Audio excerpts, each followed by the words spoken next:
It is Modern Craftsman. What? Monday. I don't sound like Nick, do I? I No. don't sound like Nick. I look like so I dressed up like Nick tonight. Um Tonight we had on RB Gallup, who I didn't realize was 31. He's very young.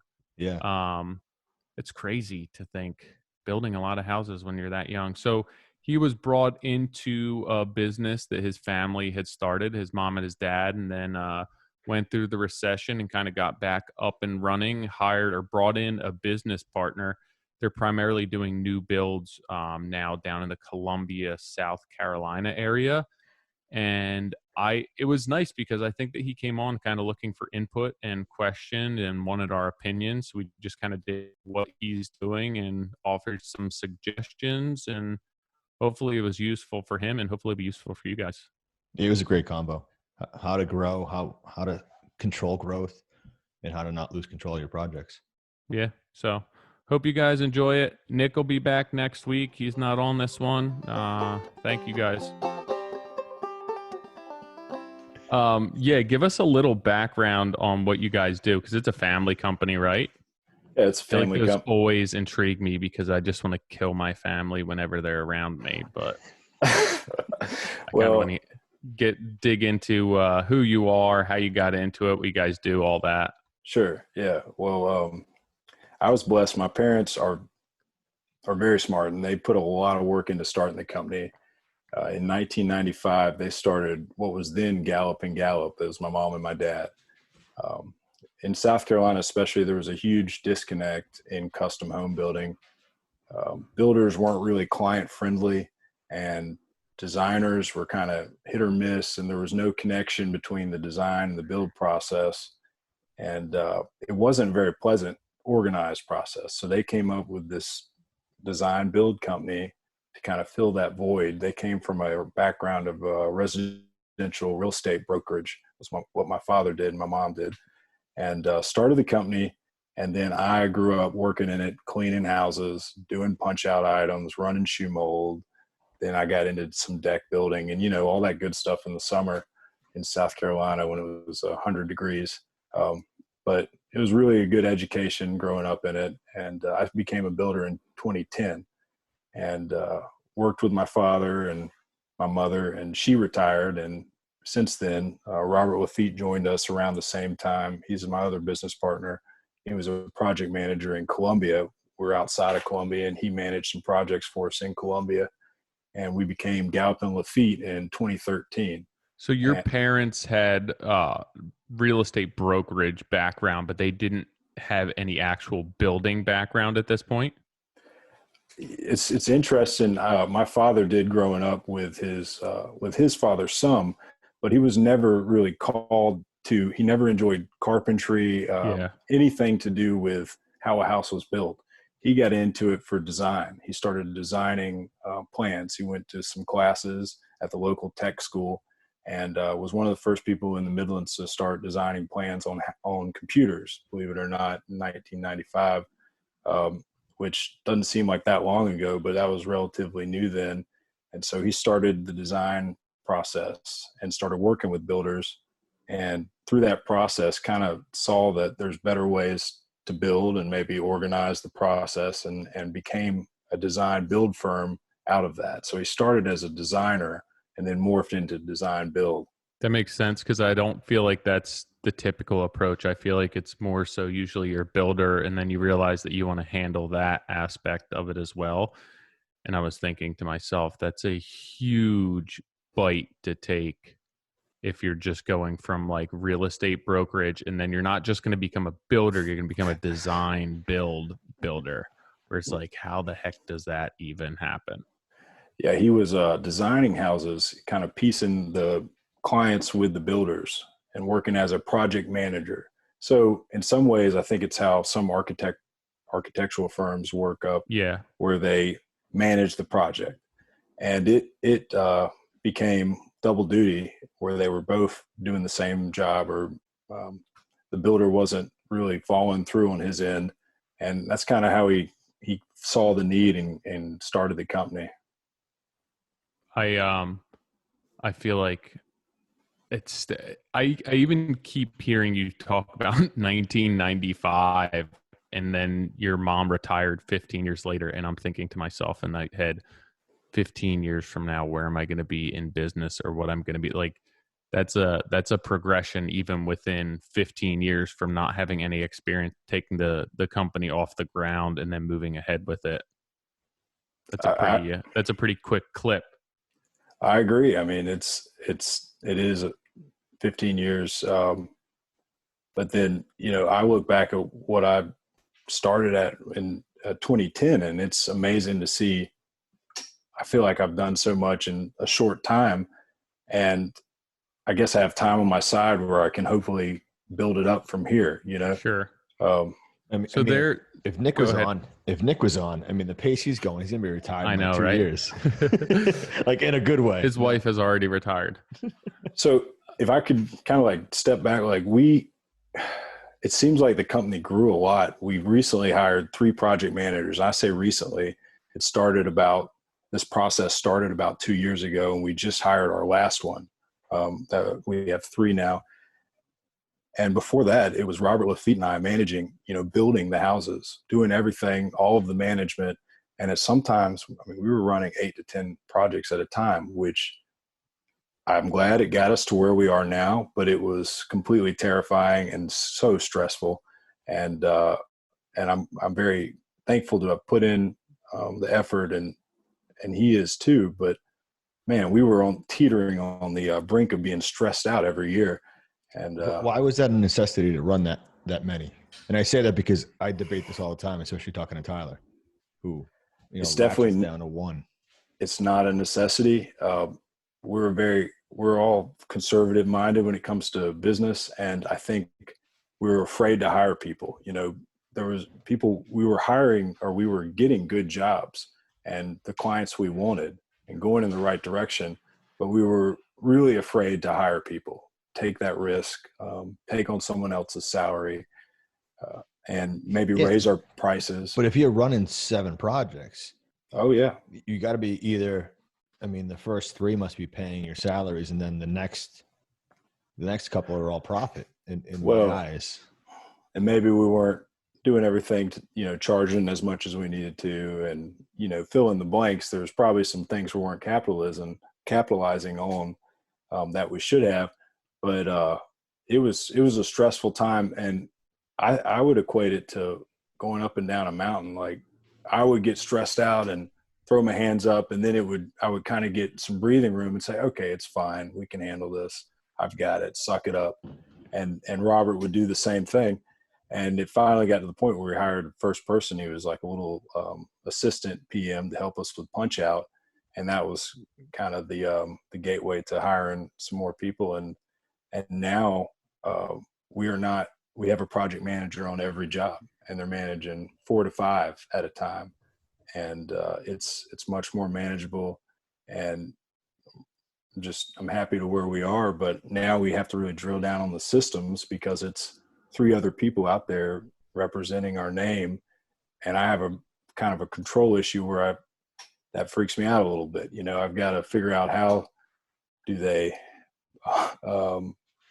perform in the way that Robert or I think they should, but at the same time, give them the autonomy to use their best judgment. Is your dad still involved with the company? He is, yes. So my dad is still our plan designer. So he designs all the plans we build, and he wants to retire this year. So that's a big challenge ahead, is how do we fill that role and become and stay a design build firm, but have a professional designer or architect or whatever it is on staff to help fill that role. So is your dad actually an architect, or is he doing design and then getting it stamped? Well, he's not. He's a designer. And in South Carolina, there's different zones. So like in Charleston, we have a seismic zone that requires stamped plans, but in the Midlands, you're not required to have anything stamped. So everything's done through building codes and engineered lumber companies, and there are no stamping approval process. And the majority of the plans built in the Midlands of South Carolina are not done by architects. So that's something that I think we could capitalize on. I think we could get even better at design and maybe even hire an actual architect. So what are they doing when you have some sort of structurals? They're not requiring an architect to sign that. So you're still preparing all the submittals for the township and then the township's approving them? So in a lot of cases, there are plan reviews. Well, there always are plan reviews. And if there's any engineering on maybe a basement foundation system, that's provided by the basement company in that situation. If it was a truss package, that would come from the truss company. When I say trusses, I mean 4 trusses. So Yeah, we do the same thing. We have most of our stuff isn't stamped. It's all kind of drawn, and then we have it jumped it over to our structural wood systems, who does all our floor, basically all our horizontal in our roof packages. So it's going to be all our floor joists, all our headers, all that stuff, and then all the trusses, and then they stamp it and they do all that. So the only critical part that comes into play for us is shear wall. If certain towns require, that kind of oversight of shear wall, then we have to go with somebody else. So it's not even the architect; it'll be an actual specialized engineer. Yeah, and I was listening to y'all talk about all the affidavits and everything. You definitely have a lot more regulation and inspections and engineering, which some of that, I think we're behind, and I would like to see South Carolina raise the bar a little bit. It's kind of it's not easy to kind of shine here because there are a lot of chuck and trucks builder out there that just kind of go around and chuck in a truck. I like it. Yeah. And I often think about the structural side of things where it would be great to have a stamp on it just to kind of back you up and give you a little more insurance there. Yeah, I mean, it's almost, I guess liability's falling on you regardless, but that would oftentimes, I feel like engineer architect would be taking that liability off of you. 100%. Yeah. And I don't know if it's even logical to think that a builder could hire an architect to work for them, but that's one of the reasons I've thought maybe an architect is the right move for the next designer instead of just another plan designer. Let's raise it and have an architect so we have a little more accreditation there, a little more power behind the name instead of just a plan designer like the guy down the road, So it's funny. Why take on the added overhead instead of just networking with a couple other architects that are in the area? You wouldn't so much have the design build, label, but right. Is it necessary for your market? That's our niche. It's design build is wonderful for the clients because they get to design the house the way they want it. But why we like it is we're able to sell a job. The first question is, hey, what is your budget? Let's design to the budget. And that's not as romantic, but we have a good shot of building that house if we're doing that.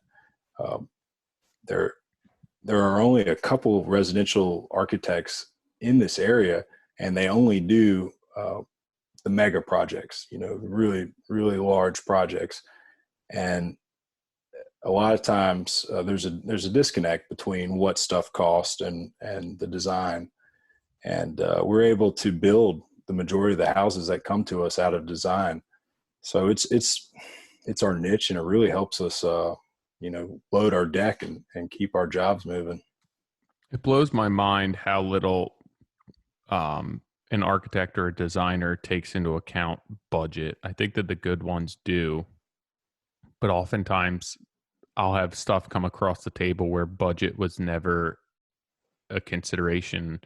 And I think to myself, how did you sit here and design this entire project or select finishes or do anything without considering what that budget was? Like, I feel like there needs to be some sort of a range there. If not, where is that even coming from?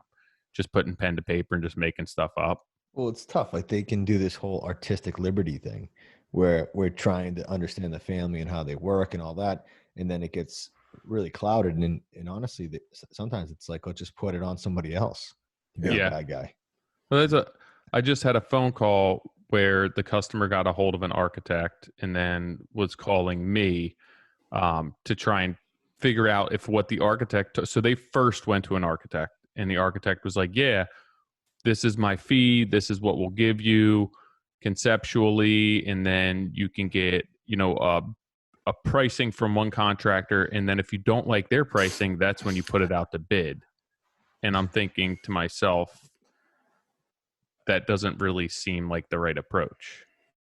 Right. And that's the reason we're design build is we don't bid projects. We design the house, we're trying to work to the estimate, and then we put it out, and we operate in a similar manner to a cost plus model where our fee is basically separate from the build cost and allows us to be very matter of fact about it. This is our design build fee. This is what the actual costs are for the house. And then we're open book accounting, and it's helped us connect the dots. And occasionally there are still disconnects, and that's a hard conversation when you leave design. Maybe the clients have added some things during the process of the design, and we go to price it out and it's too expensive. It's terrible, but often we're able to still salvage that. We're able to pull it back because we have that design capability. Sometimes it's not a good thing to try to pull it back, but we do have that option. I do think that whenever you do price out an option, I think you have to have something to fall back on. It's not like, hey, I priced out this hardwood flooring and it's too expensive. It's like, well, what would have fit in my budget? Yeah. Having that option, it makes it so much more settling than, all right, I can still go with 3 1/4. Like 3 1/4 is totally fine. It's not like we went 2 1/4. That's it. But if you want 6, and if you want 6 in the basement, what are we doing?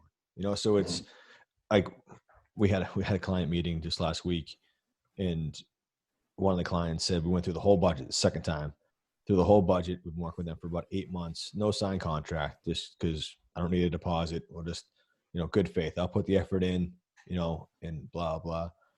And the husband goes, "What's the incentive for you to keep the project on budget if you're cost plus?"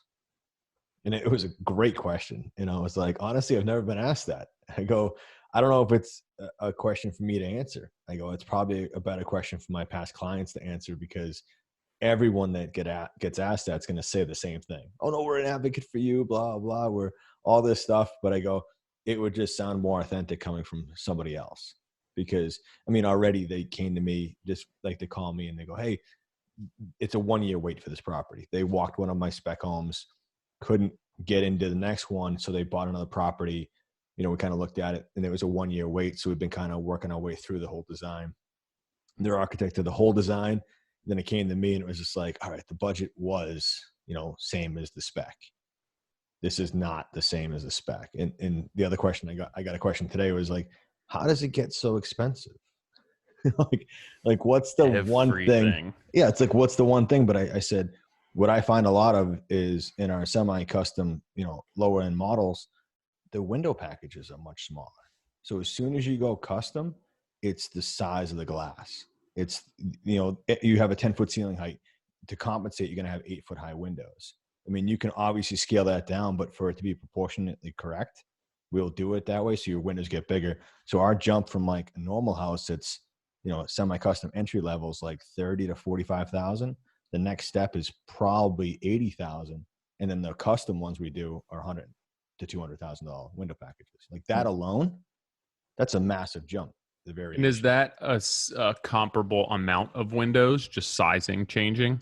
No, sometimes it's like the scale. Some of the customs are more sprawling, so they're not as compact of a design. So then you have a lot more square footage to cover between glazing and even flooring. It's just one example that people, if I dial it to something smaller, like, oh yeah, it's trim. Yeah. They're like, what are you talking about? But when you see windows, they drive by houses, they can put 2 and 2 together. And usually that's the end of that kind of discussion. And then we pull it back that way. So we walked through it and said, hey, you have a bunch of sliders. Those are like $5,000 a piece, whatever it is. And they were like, oh, maybe we can pull it back and just have windows there. Because between windows, $600 a piece, it's a much different swing. Even if you think at that point, trimming windows, finishing windows, painting windows, caulking, like everything involved with window treatments. It adds up quickly. So RB, when you guys have a customer who comes to you and you sort through that first round of design and budgeting and it's too expensive, what's your first move at that point? Our first move, I mean, so we go over the line item estimate at that point, kind of have a presentation, and we walk through it all. And it's about 74 line items, and we'll go through about 74. Yeah, that was pretty specific, but it's 74 line items. Nothing too crazy, but we will go through the items, and a lot of times I'll get a message. I try not to send budgets over the internet because I'd rather talk about it and have a discussion. But we either have the initial meeting and I get the heads up that, hey, we need to find some cuts. And then I do what John alluded to, and I say, okay, well, let's see. Do you need that outdoor fireplace? Do you need this and that? And I try to make the low-hanging fruit suggestions. And a lot of times they want most of that low-hanging fruit. No, they want all that stuff, and they're not, but they want it for cheaper. It's so we'll end up somewhere in the middle, and they'll feel good about it, and we'll build the house, and they'll probably add the stuff in that they took out. So, but it's on their terms, right? Yeah. And I think people, as silly as this sounds, my father kind of mentioned this to me. We debated going to a fixed price contract, and I really actually tried to push that. I've kind of got some feedback from some other people that it seemed like the right move to do. I had a real hard time selling it, and I didn't feel like it was an honest way to kind of explain things to the client, because you couldn't just look at all the options and discuss the cost openly. It became a big lump sum. There's too much float involved to cover everybody. Yeah, and it seemed like it would create a lot of everybody's scared to death that something got left out or we budgeted too much or too little. So it was that was something we tried, and it didn't, and it kind of proved that what we do is a little bit better for us, at least. What proved it? Well, I'd say I lost a couple jobs, which isn't the end of the world. Don't worry about the ones you lose. But then there was a client that I presented the cost plus model with a slightly higher fee. We raised our fee a little bit, and it was one I'd already presented the fixed bid to, and it worked. It was much easier to sell. Open book accounting is easier to sell.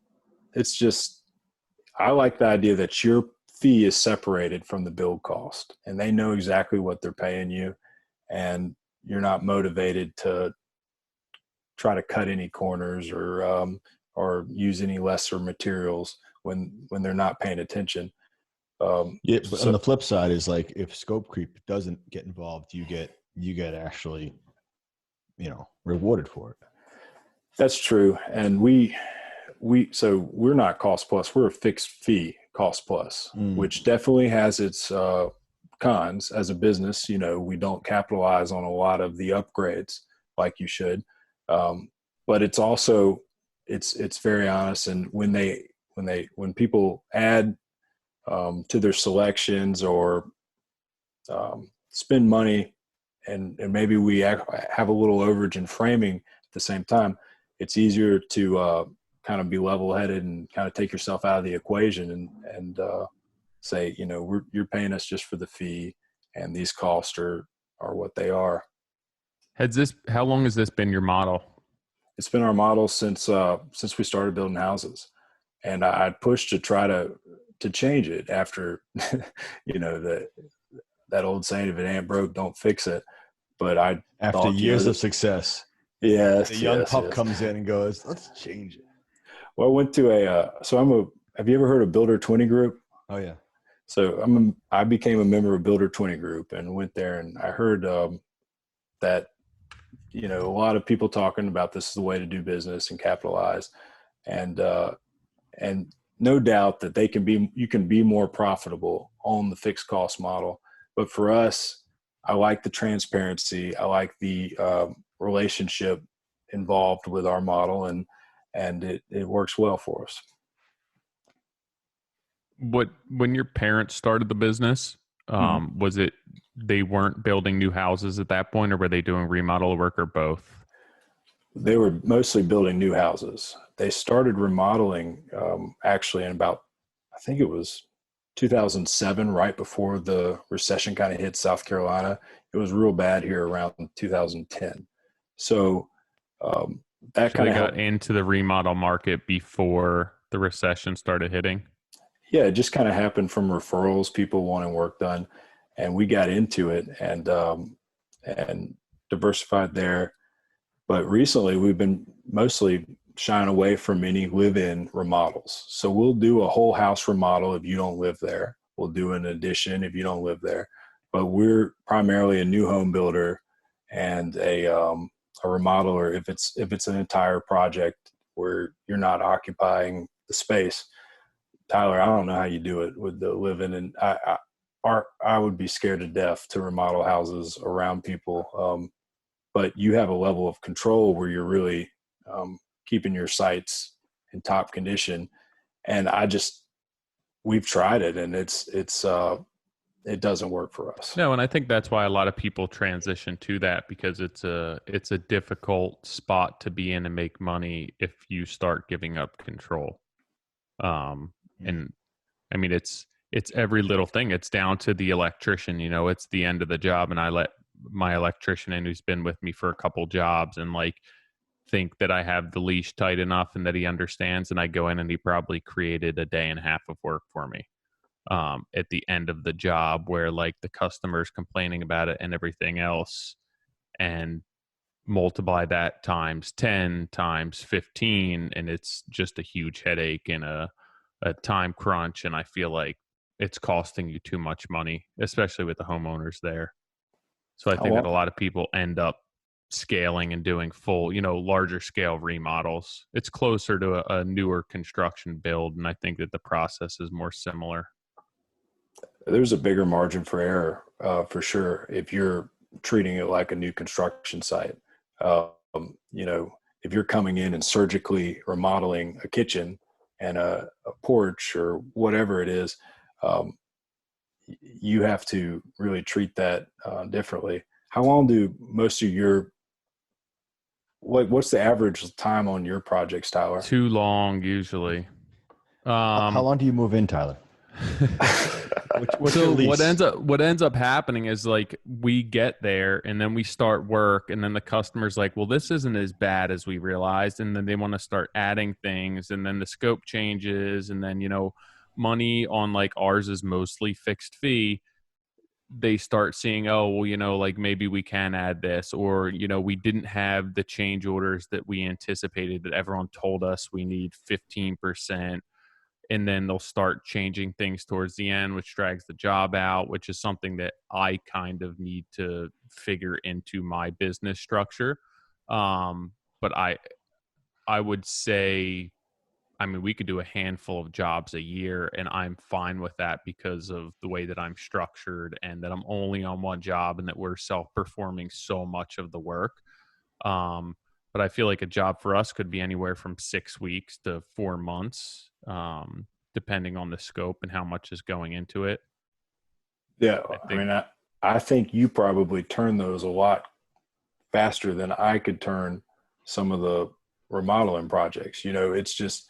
It's the trying to coordinate the different subs. I think you have a real key in being able to self-perform that.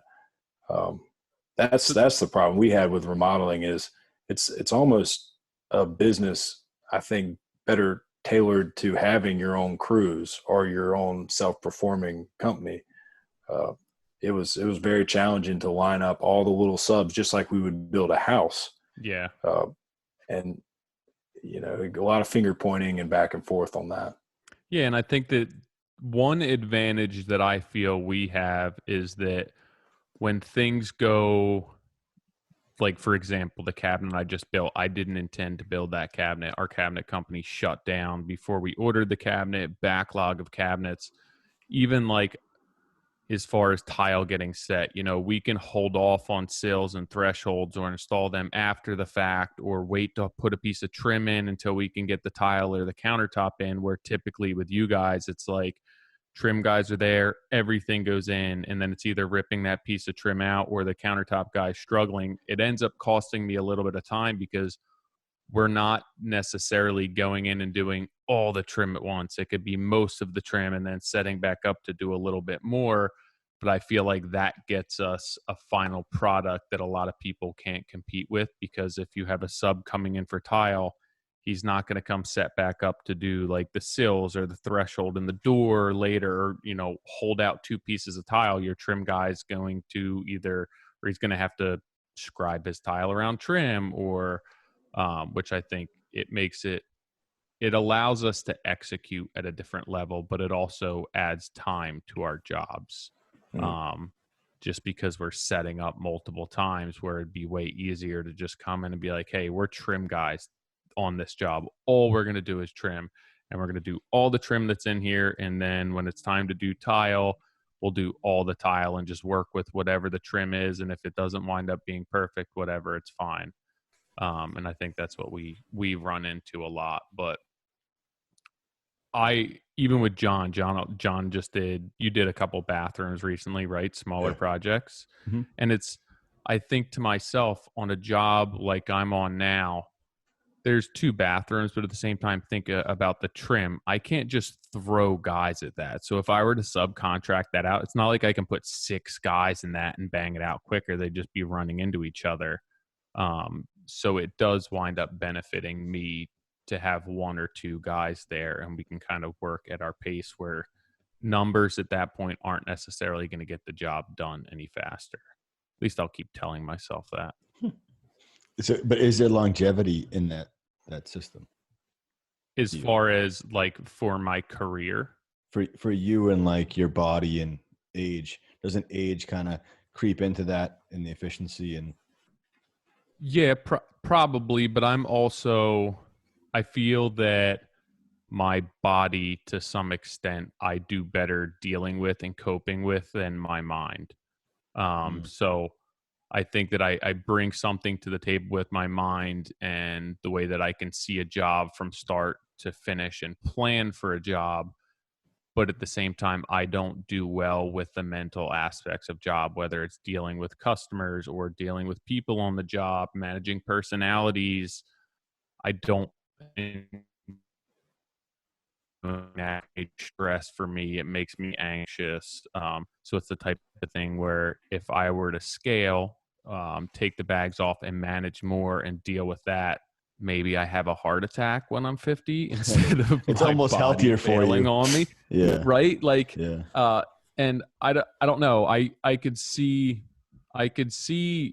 being kind of on the job, boots on the ground every day, still on a smaller scale, and maybe having some people work for me, but it would have to be bigger projects. I don't know. There's probably not, like, I've kind of pigeonholed myself into the business that I have, but I've also accepted that at this point in my life. Like, I'm okay with it because it's the best thing for me right now and for the foreseeable future. Yeah, I agree. I don't think I keep wanting to go back to your model. Yeah.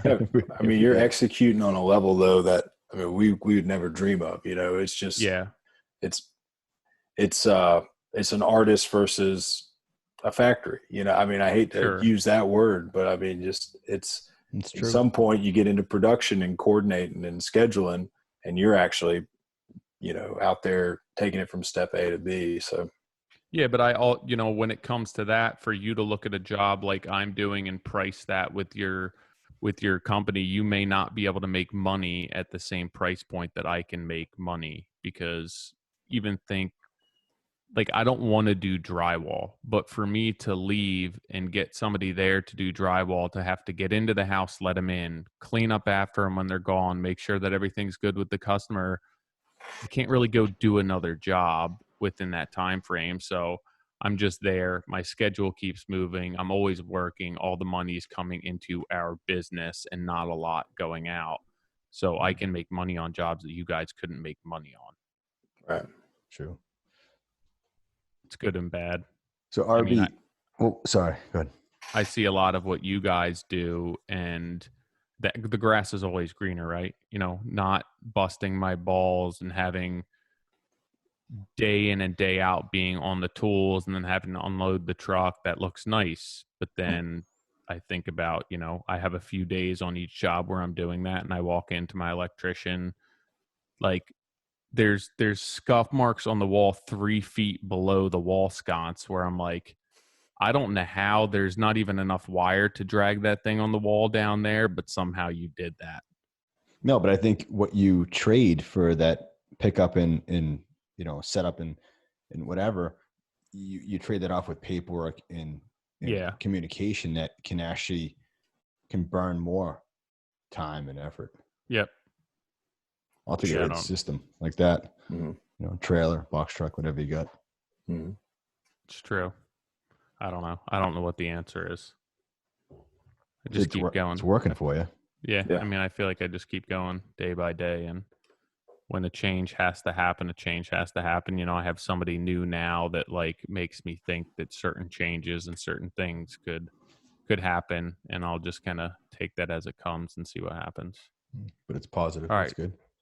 What were you going to say, John? I didn't mean to interrupt. No, RB, I was trying to figure out is before you got the 3 PMs, you had a flat fee, it sounds like, but it wasn't broken up for management. It was just your fee.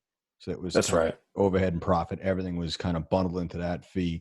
Then you drew from that, whatever, if it was milestones or basically periodically through the duration of that project. Is that right?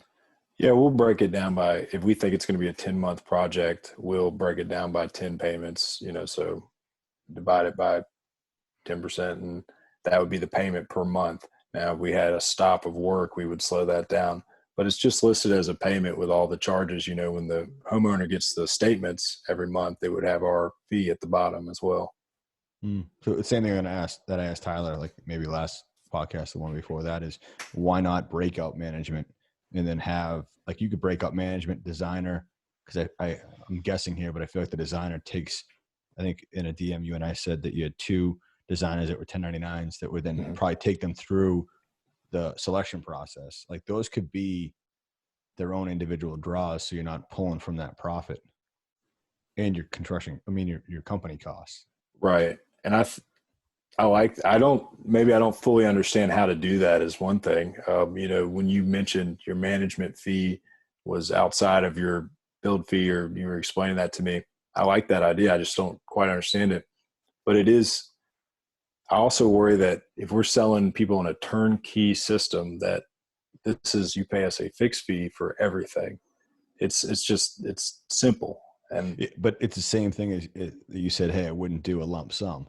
You're almost doing a miniature lump sum within that cost plus, but yet it's true. The model works for everything else. I find it tough when the only thing you pull away from is your warranty, and being able to jump on those calls that are the ones that are more meaningful at the end of the project. Mm-hmm. You know, how tentative you are in the beginning is because there's no money issues. It's all, you know, hunky dory. But then as you get close to the end and you start grinding on that OMP and what you have left over, then when a client goes, hey, this sink doesn't work right, you kind of get irritated because of your own fault. And so it's like, if that was its own thing and you're able to mark up every single thing like you are, and who knows, if a client needs more help, you can see that it's draining their design budget. Like if your design is burning, you know, 24 hours a week out of that job and it's pulling away from other clients, you can't give the excuse to somebody, hey, that designer needs to be with somebody else. Because ideally they should feel like Tyler has it, you're my only client. Yeah, like are you budgeting a certain amount of, I mean, you've got to be pretty good on your numbers if you're like, it's a 10-month project and this is what our fixed fee is for that. But even when it comes to design, where it's an interior designer, or you're paying somebody outside of your company, are you just budgeting a certain amount of hours based on builds that you've done before? Yeah, we have a good relationship with 2 designers, and we have a percentage of that's calculated, and they're paid based on the cost of the job. Now we have a structure, like a template, that says you're just going to be 3 hours for this design meeting, 3 hours for this process, etc.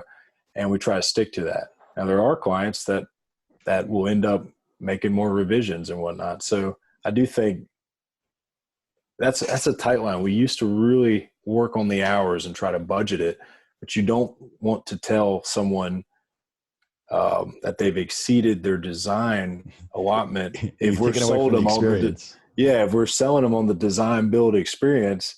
That's a struggle, you know. Mm-hmm. Yeah, but at the end of the day, that with a customer who can't make decisions or has a tough time making decisions, that could be eating into your profit 100%, a fair amount. Well, more than that, it slows us down, you know. It's and then that will eventually eat into your profit, right? Yep. I think I like having my line item spreadsheets like 430. I think I literally went over it today with my assistant super. I put that in air quotes because he's a college kid that used to sweep for us for 2 years. And I was like, dude, I'm sick of you moving stuff around, lifting things up, putting them down. He's like, me too. And I was like, well, how long you been thinking that? But going through it, but I feel like you can track better. If you're going to do cost plus, why would you stop at tracking everything when it comes down to your own stuff, where you can have those hours and then have that talk? I think what I look at with Tyler is that same thing, is like, what ends if I had to sub this out? How would I budget out these things? And I think having its own line item, it gives you the versatility to be like, all right, hey, like, let's say you have those 2 designers, you take on 3 more jobs. If that's not a line item, how do you figure out if you need to bring in a third and you can take on that added salary or 1099 or have them as a sub? But having it broken out, you can actually clearly see that, hey, I could sell one more product there on the fence. That gives us that other employee. 100%. Just right. Did the math. But if it's all bundled in one thing, it's like, yeah, go for it. Like, mm-hmm. I get what a customer sees with that, though. You know, it's like, that's very enticing to hear. It's cost plus for, you know, the build, and then this is what it's going to cost. It's almost like what Mike does, John, where here's my management fee, and you're just going to cut me a check for this much every 2 weeks, and then you basically pay for everything else just as it comes in. That as a customer going into it, I feel like that would be more enticing than hearing something that's more traditional cost plus with the management and everything else. True. I mean, I think one is a la carte, where I think a lot of people, correct me if I'm wrong, with the design build, want that. They want to be, you know, taken through that entire process. And it's tough to be able to not gauge that and then give somebody a ton of extra time, that whether they're not even not making decisions, they just need someone to talk to. We've all had that client where it's like, hey, and it's tough to shoot the shit and drive down on your bullet points for that week and pull away. But if you have a budget and everyone knows it's what it is, it's like, it makes you be more efficient with it. And again, we've talked to Mike how many times on the podcast, and I'm always like, maybe that should be my system. Yeah. Right. Flat fee, kiss it goodbye. But same thing, I have a romantic thing about being able to hold on to all of it. And it's right. I don't know. Yeah. The cost plus, I mean, it kind of goes to, you can in some ways compare that. It can be more profitable and whatnot, but it is very easy to sit on the fence and say, hey, you know, I recently had someone didn't think that their appliance package was enough, even though, you know, we sat down and we budgeted what they thought, you know, we thought was a good amount, and kind of got attacked for, you know, we didn't have a good enough allowance for this and whatnot. And at the end of the day, I just said, hey, you know, we set these allowances up. We're not profiting off of you getting that higher appliance package.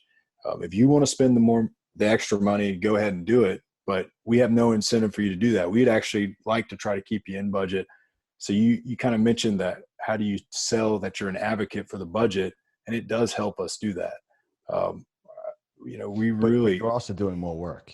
That's the flip side to it. So like my client that asked that, she has this whole design part of it where it's a historic weight.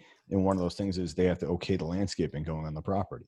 And X amount of trees have to come down because it hasn't been touched in 1927. And she's like, I'm budgeting $100,000 for landscape. I was like, yo, you won't be able to fit the house on the property if you put $100,000 of landscaping and plantings and trees. And I just said, if I had to guess right now, you're probably $30,000. That's with perimeter plantings and property plantings, along the perimeter of the house and property. And I go to kind of reconcile that in your head, because I wouldn't want to have $75,000 or $70,000 sitting on the side while we do all these other selections. I said, go ahead to the nursery. I'll send them the plan. I'll let them know you're coming. They did it that night. Literally, this is how fast it went. They went that night. She texted me back. She goes, $28,000. And I was like, see, but that right there, I know I'm still cost plus, but I have proven my point of being an advocate for them without ever asking. So when people ask, I don't get offended, and I try not to get, resentful or, come off as like, hey, what's the word I'm looking for, is like, backpedal and all that. I'm just like, I think if you have that question or that, insinuation, then you probably talk to a past client, because they'll say it best. Yeah. Right. But I mean, you have to lead by example. Like it's the toughest part is I also love design. Like, so it's like when I see a client, I'm like, if we do an unbelievable designed house, I'll be like, hey, you know what you should do? You should do this, Ilve stove. Everyone's got Wolf. And I get that I can make more money, but there's also more handling involved. Like, now I got to go find that dealer. I got to go find that rep, do that. So there's definitely more management involved. And then there's more of a warranty issue. So why not? And I've struggled with it over the years, is how do you mark up everything? But you have to warranty all of it. Right. Yeah, you have to. And we get, I don't know if y'all have ever had this, but someone says, I want to supply XYZ on the house. Can you just leave that out and I'll supply it? And we say, absolutely not. You need to leave it in there, because if something happens and the painters screw up that hardwood flooring that you installed or you provided, we have to cover that. So that's why we do that. But even more than that, it's like, so if you supply the hardwood flooring or you supply that tile or that fixture, are you making sure it didn't come in broken? Did you make sure the quantities are right? And if it's not right and that holds up the finishes of the plumbing and all that stuff, like, that's where we come into play. It looks easy from afar because we're good at what we do. But as soon as you start tapping into it, you become aware of how many things go wrong and how you have to make sure it's on point for it to go that smooth. You're also controlling at that point. It's very easy at that point to get frustrated with your customer. Mm-hmm. It's like, hey, I let you buy the sink. It saved you a few bucks. You didn't check it. It's broken. And now I'm upset with you because I can't get the countertop template scheduled because I don't have the sink, and it's an apron front sink that's fire clay, and we can't, what I'm getting at. But it's that point, like, I'm the only one that I can blame at that point. So if I didn't check the tile quantities, or I didn't open all the boxes and one was the wrong one and notice it, I can't hassle you because you bought it and it's wrong, and I'm controlling that all of my feelings throughout that job too. It's a chain of accountability. It's the same reason why I go to the countertop place for them to pick the slabs. It's because I've let that go, and then I've had one client go, I don't remember that vein. It's like, well, I wasn't there. I can't tell them they're wrong. I can't tell the supplier that they swapped out stone. Like, I need to have a leg to stand on. And as soon as I remove that from the situation, then it becomes a he said, she said in a blame game. And that's really what we're trying to stay away. It's the biggest fear. Right. Between that and losing trust in a client, meaning they lose trust for you. That's the biggest. It's almost 100% like dating. Tyler's talking about emotions throughout the project, and it's so true. It absolutely is. My father told me growing up, it's all about who has the ball. And if the client thinks that you're not in control of the project, they're going to try to take control of the project, and you've lost them at that point. You've got to kind of be proactive and staying on top of it. It's so true. I mean, I have an issue right now, same project, where we had the asbestos check done on the house. And it's usually I'm setting the expectation. I'm like, yeah, it's usually a couple $100, maybe $800 to $1,000 to have the testing done. And then it's usually $2,000 to $5,000 to have it remediated, blah, blah. We have the testing done. And I get a phone call from my guy a couple of days later. And he goes, yo, that house is hot. And I'm like, what do you mean? He's like, no, that place is hot. And I'm like, lay it on me. Like, the floor, what is it? He goes, the floor, the windows, which is normal for us. And then he goes, yeah, all the stucco on the outside, yeah, that's all hot. All the wall covering on the interior, that's also all hot. And I'm like, yo, what are we talking for numbers? And he's like, yeah, we gave you guys a bulk discount, so it's $29,000 instead of like in the 30 range. And I was like, so this is the first transaction. So yeah, I've been dealing with this client for 8 months. This is the literally first transaction. I'm going, all right, so the test came back. We're in budget. The results went through the roof. And now it's nowhere close to what I set the expectations for. So now this basically drowns out any rapport I've had with this client to date. And it could put in jeopardy of like, hey, we met and went over the design, went through the square foot numbers. It all seems legit. We can all do this. Keep your design. When you get the next level of design back with dimensions, we'll then send it out for pricing for everybody just because we have time. It doesn't start till October. And now I'm like, all that trust is gone. So then this gets worse. Then they have it tested by another firm. It comes back negative. It's the opposite of everything we came up with as hot. Anything that came off as not hot came off as hot with this guy. And I was like, what? So then now this client is the guy you always use for the last 5 years. And I'm like, so now we're on the phone and they're going, yeah, this guy's legitimate. We talked to him from the town website, Board of Health. And I'm like, geez, like, what's the deal? And so now I'm thinking maybe every house I've done that's $3-5 grand has no asbestos, and they just grabbed me for $3 to $5 grand on every project. But so then we go back and forth. Now it's a big deal because it's like, that's a big swing. So now, like, I even get a phone call from, we get on the horn with the guy who tested and the client and myself, just because I don't want to have that word of mouth, meaning it goes through me and I screw it up somehow.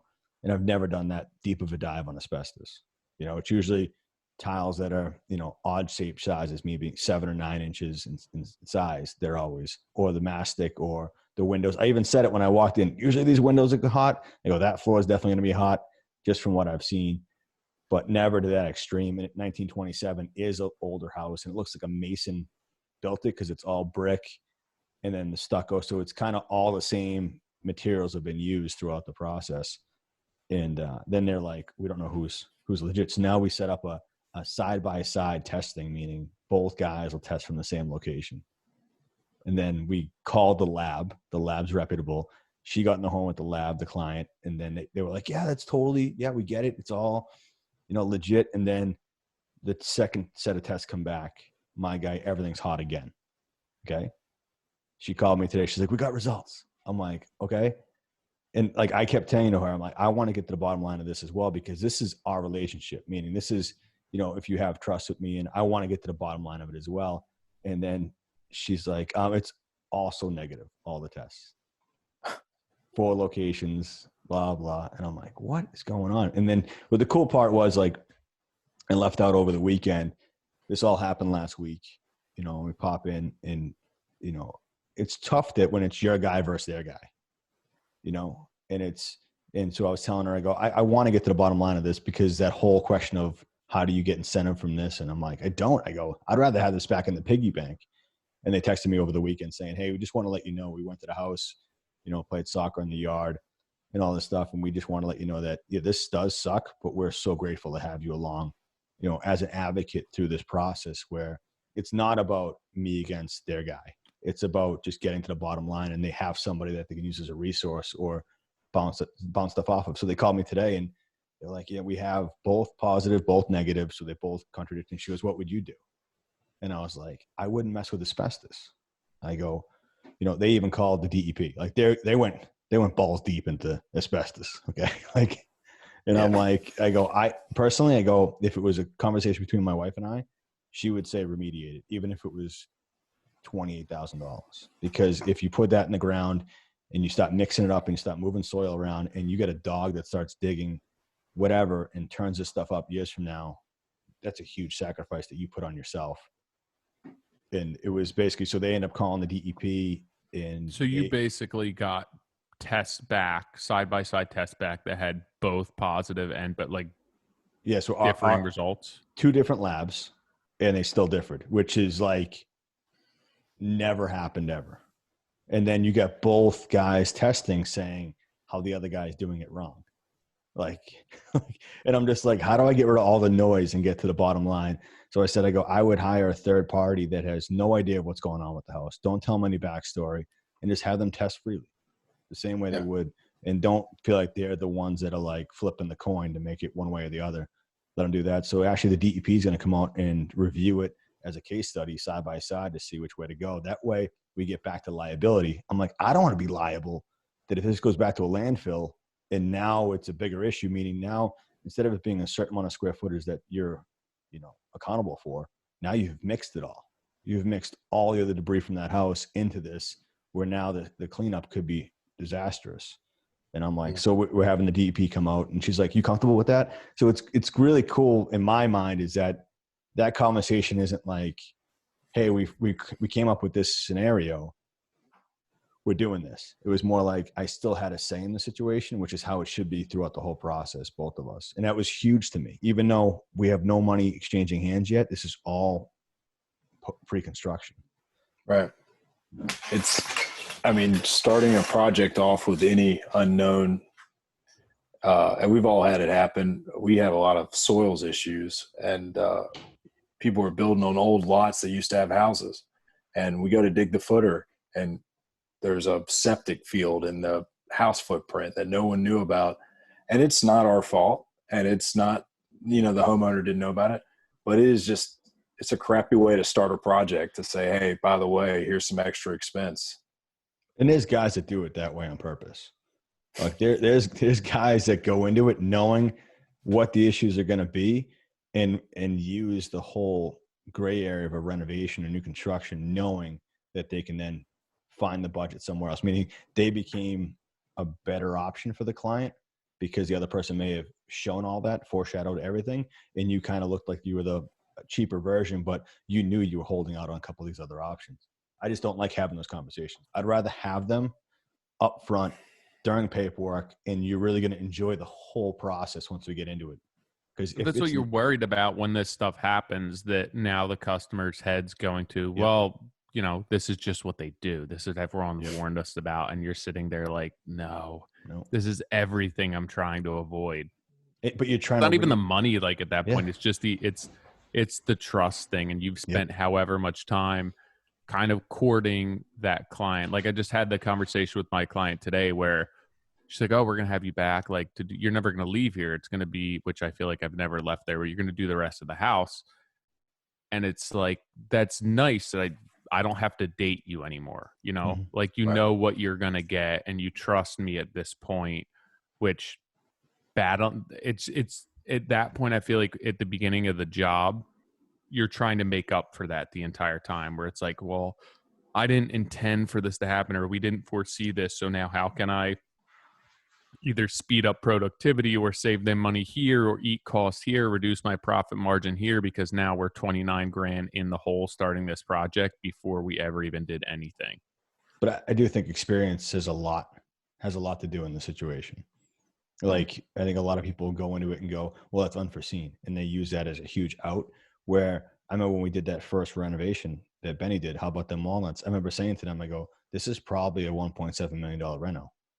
I go, the only unknown we're going to have that you're going to be at risk for something to happen is when we gut this place and we don't know how much putty and paste and crap. It's like finding Bondo on a car. Like once you sandblast it, it's like, wow, we can't go back. You can't build off of this. And so when you have an old house, I'm like, you're going to put $100,000 kitchen in. Those floors that are unleveled, that have character, air quotes, will not look good when you scribe that base in. And I go, we can either find a happy medium, or we're going to have to LVL and do the whole thing. But those going to be costs that we have to dial in. And that was the day I met them. And we ended up doing that entire project. And it did take longer in the whole rough stage, because you open it up.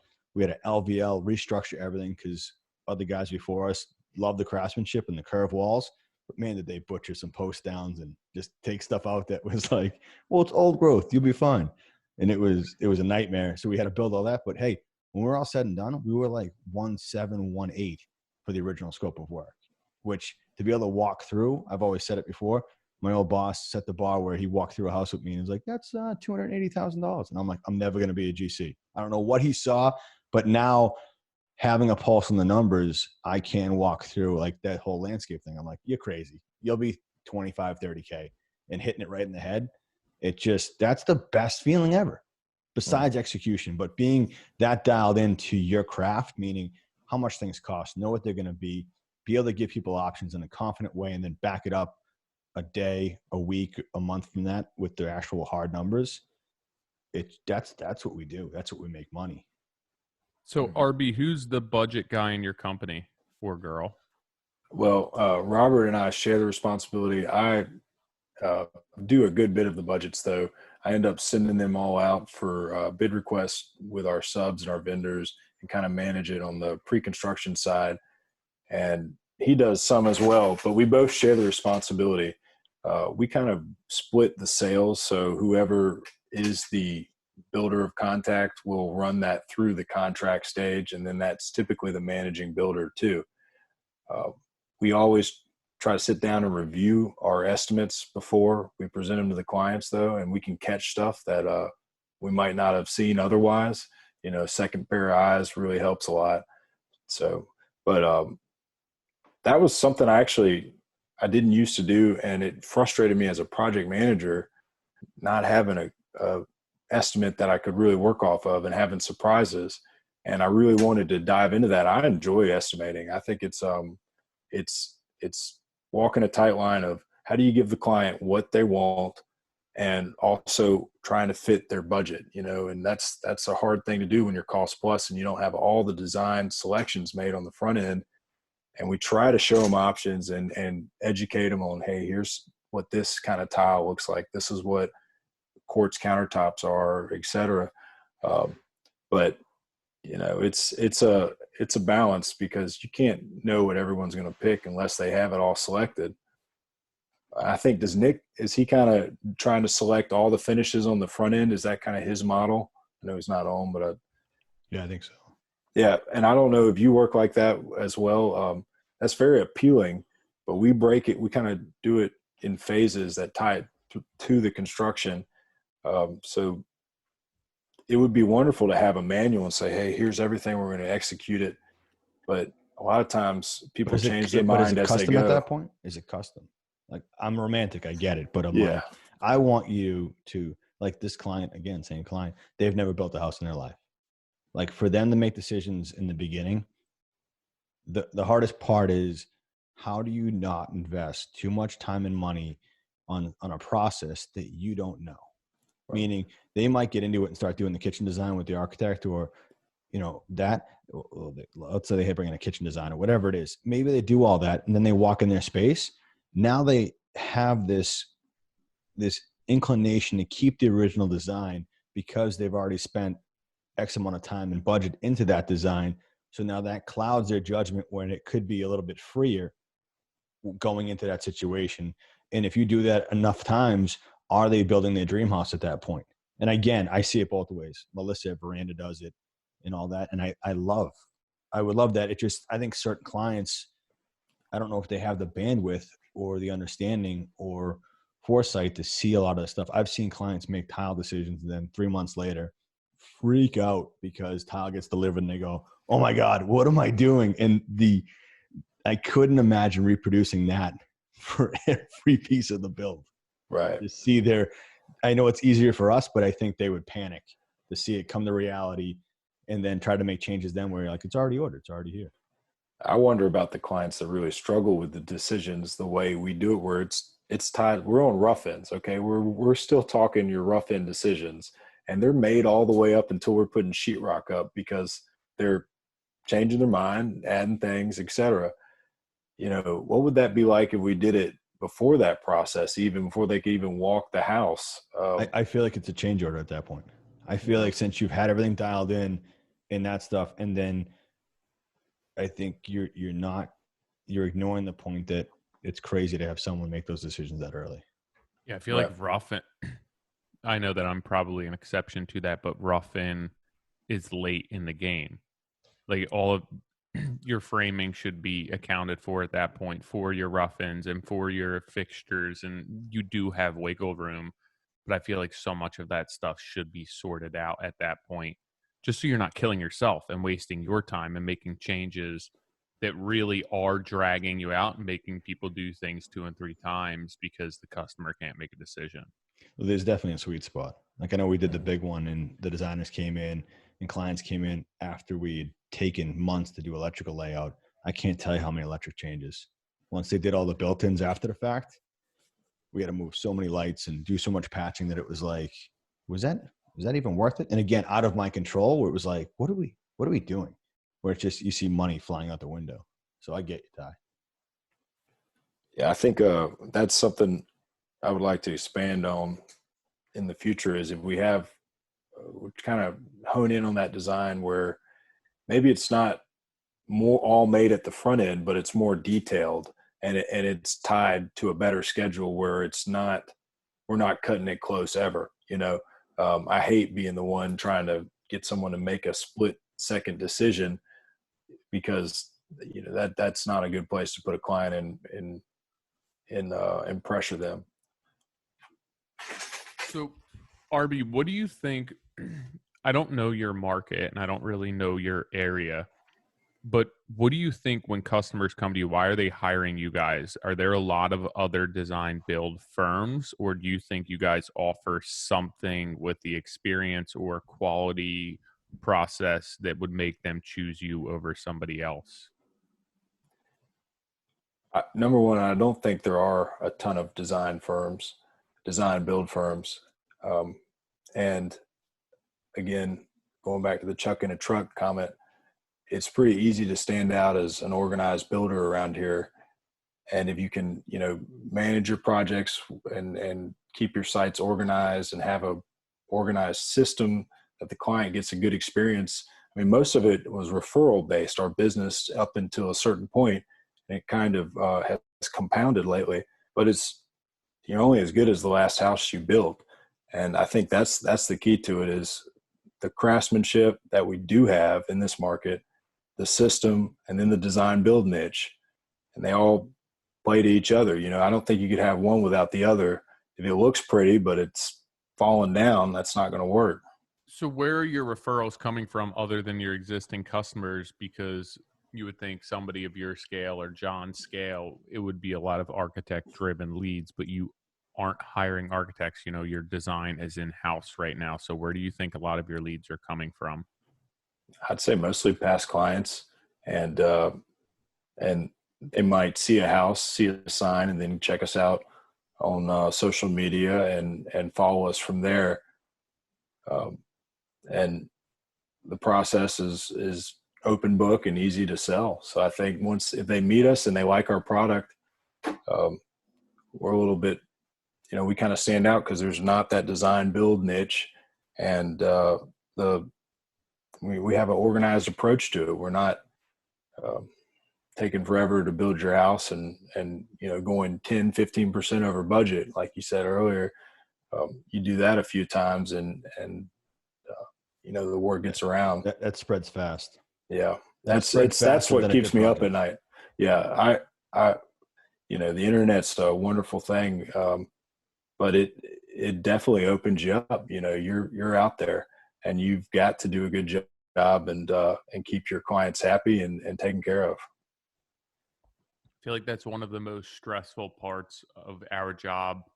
Even while you're on the job, I'm sitting there thinking to myself, I need to keep them happy. I can't say this. I need to do that. I need to hit this level of detail. I need to keep my mouth shut at this point the entire time you're on the job, because it's like bad words spread so quickly. Yeah, it's faster than a good job. Right? Having PMs that work directly on the jobs, I think is kind of giving us a little bit of a filter there too. If something bad's happening on the job, the client's not necessarily going to tell the PM. They're going to take it to one of the owners. If they tell the PM, it is such a shit show. If they're telling the PM. Is that bad? Yeah, I'm just, because most of the time that is their buddy throughout the build.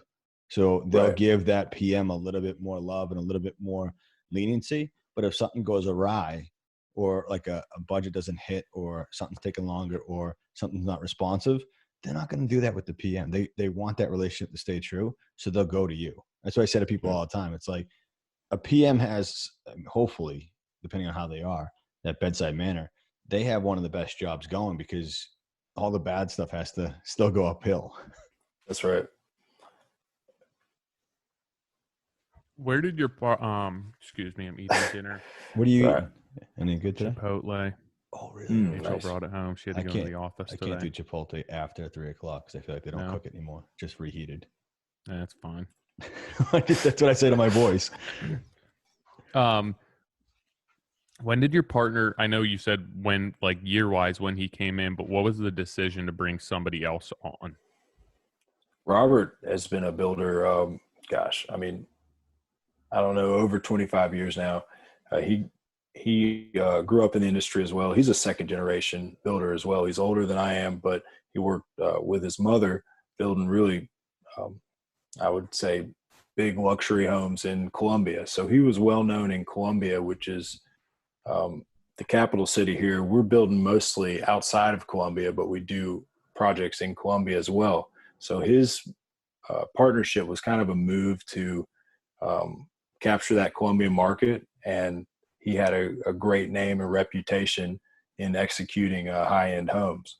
So that was kind of the driver of it, and he's been a good partner for that, and he's completely different than I am, which we used to butt heads a ton, and we still do. We have little, I guess, disagreements on some items, but it kind of balances each other out, and we're able to come together on the common goals. He's very laid back, and I'm get it done right now, and we meet somewhere in the middle, and it works.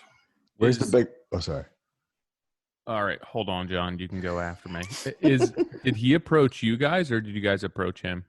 We hired him. Well, and I say we. My father and my mom hired him as a project manager when they were Gallup and Gallup for a house in Columbia that it's old for us. It was 110 years old at the time, which I know y'all have much older houses, but it was an old house, and we were doing a complete remodel, and we just did not feel comfortable running that from Chapin. You know, we needed someone closer, and he was a referral from a friend and worked with us, and it grew from there.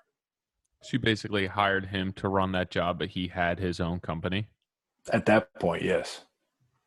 So you took him as a 1099, or was he? That's right. He was 1099, paid a percentage of the job at that point. There's a lot of guys that do that out here, where they're a GC and they have their supers or their PMs on site are actually their own GCs in the 1099. So different trucks, different shirts, everything, which is crazy to me. Yeah. That I feel like that would be I don't think that would be able to continue too long. It's just sending mixed messages. Well, at the same time, I feel like that's kind of illegal. If it's like the same job every single time, basically that person's your employee. Yeah, true. But I also think about it like we had Patrick Ahern on, and he's the architect, but he hires a local architect.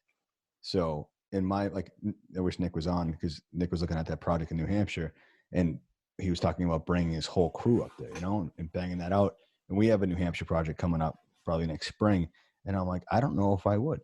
I think I would hire a GC out there that I have, vetted, and then be able to use some of their, network to a point where if I wasn't comfortable with something getting executed, you bring in your people. But it's not pulling your entire network out of its area to go up there, and then you're managing that group.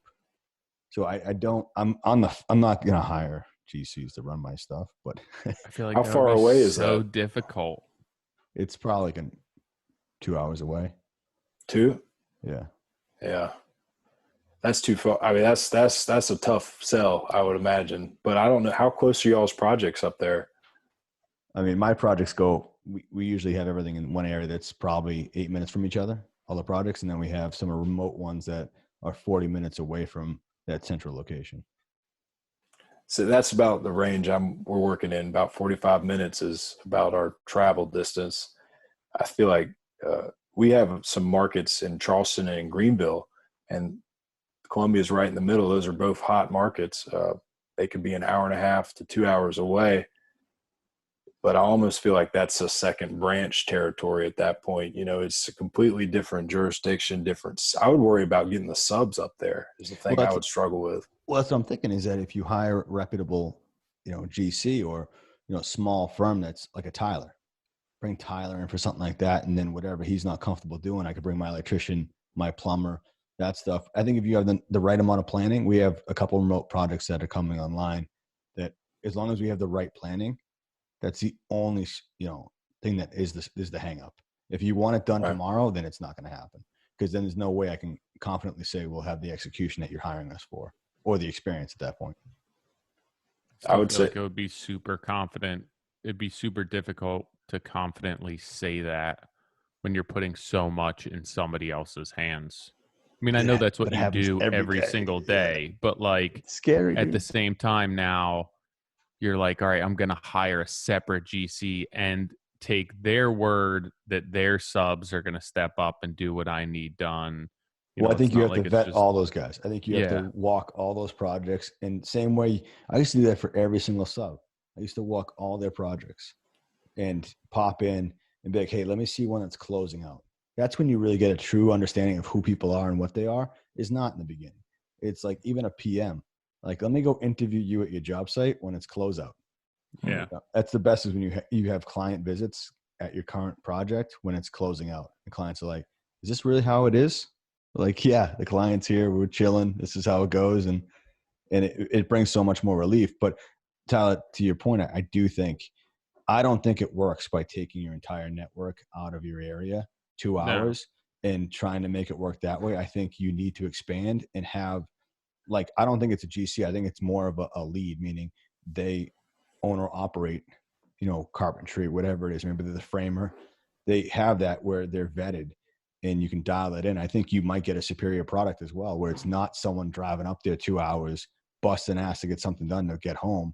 I think you're compromising it just as much. So, I mean, this isn't set in stone. This is how I'm playing with it in my head.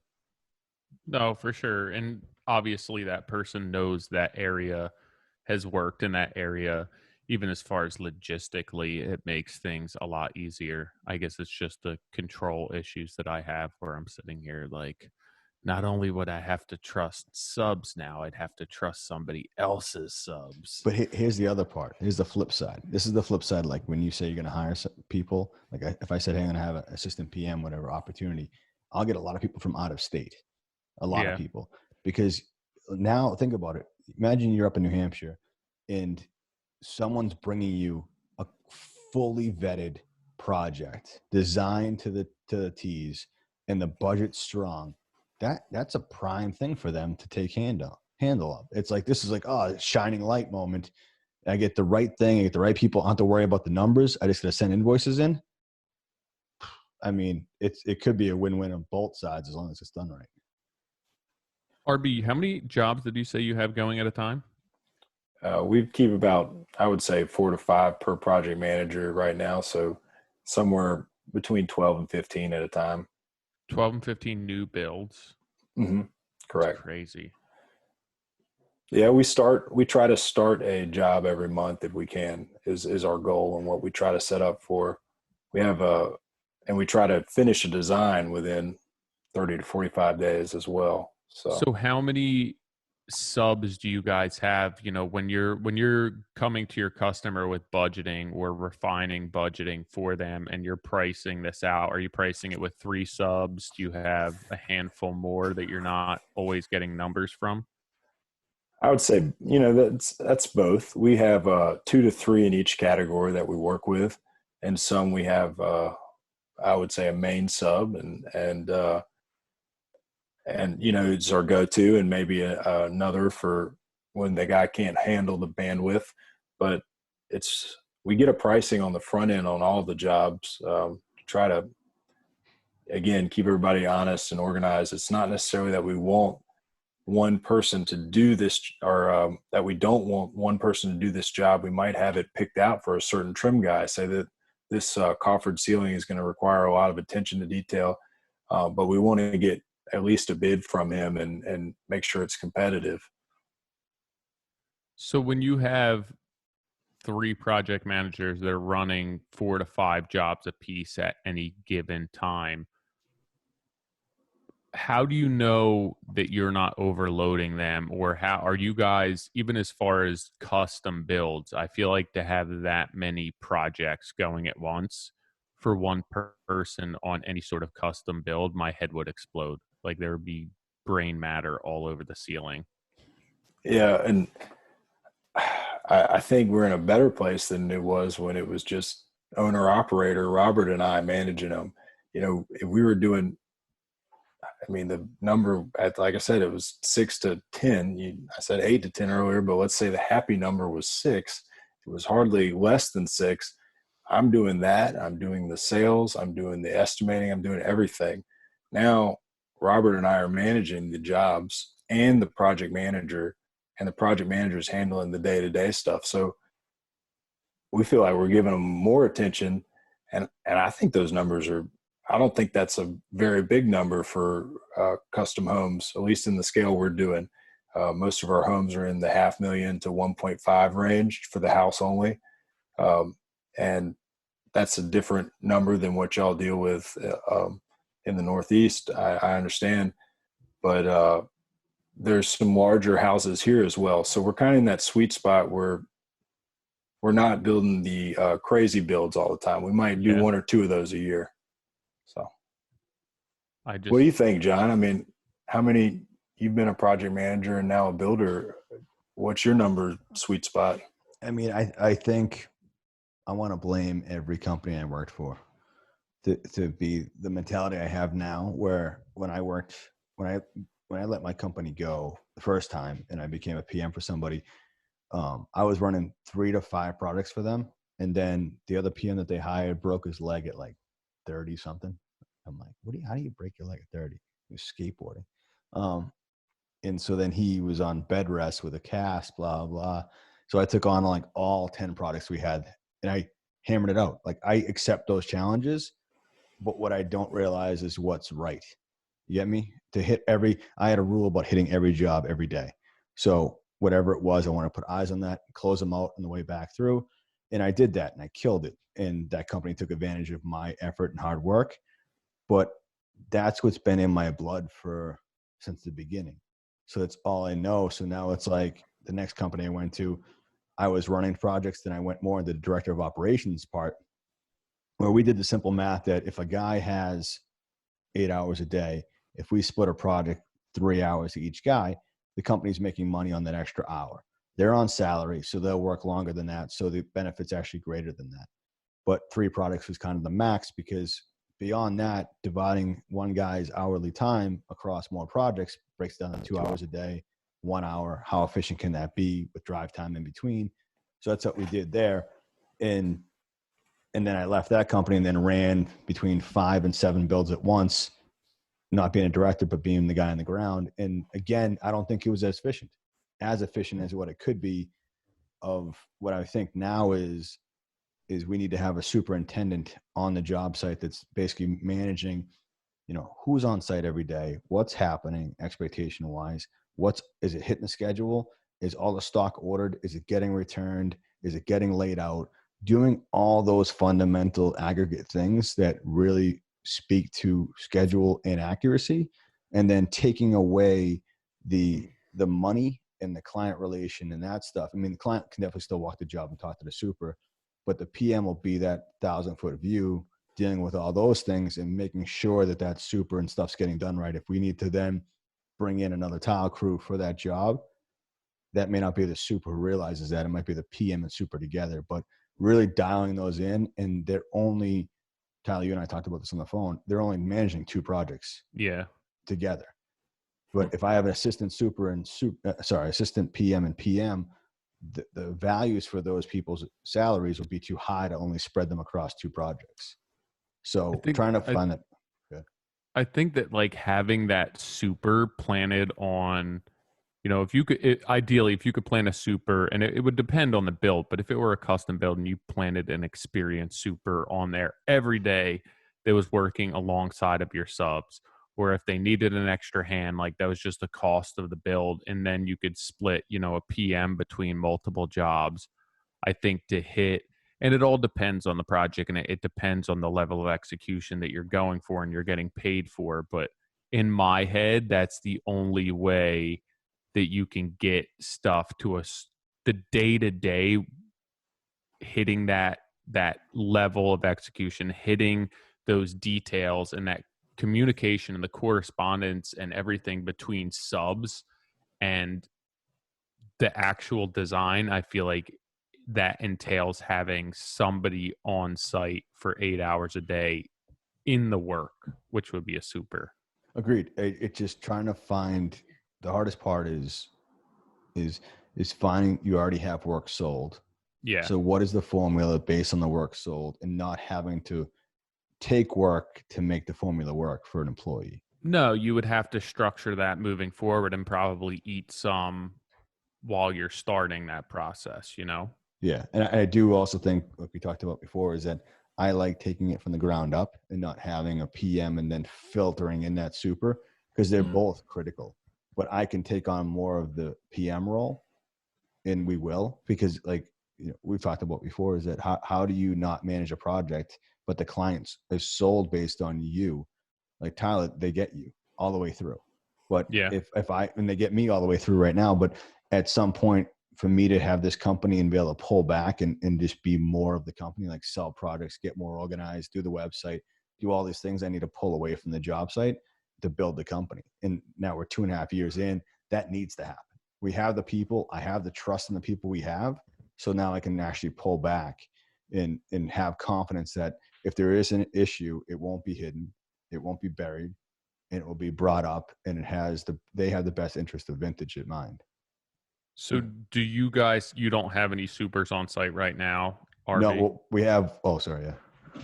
No, but I think I do what Johnny is talking about as well. I handle or use Robert and I interchangeably as the manager builder. We will start a project from layout, clearing, foundation, whatever, permitting to a certain point, and then the PM will start really getting more involved when it gets to framing and whatnot.